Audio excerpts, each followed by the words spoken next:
People look around and they realize that we are living in what's essentially revolutionary times. Over the last 5 years, there's been several billion-dollar companies started by designers, and that's a new phenomenon. Companies are starting to get closer to the idea that if you can create an amazing experience, it's going to help improve your business. Engineers think about computers and think about systems. Does this actually functionally work? Where designers have to think about people and their emotional state and their quirks and idiosyncrasies. At its best, design is human.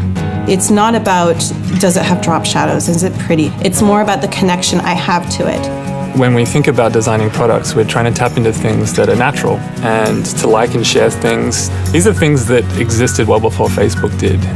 We are just in the infancy of developing a whole language around gestures.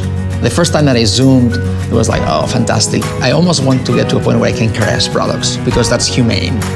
I don't click people.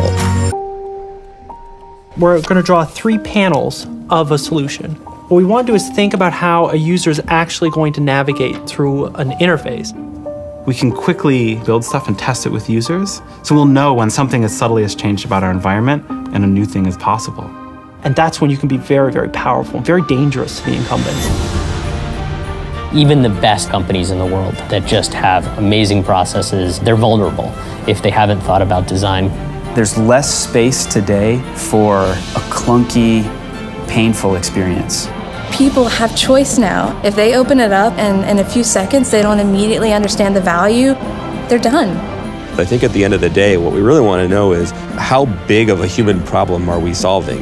The questions now aren't, can we build it? Because more and more the answer is yes, we can build anything. The question is, what is the future that we want to build together? For me, that's the power of design.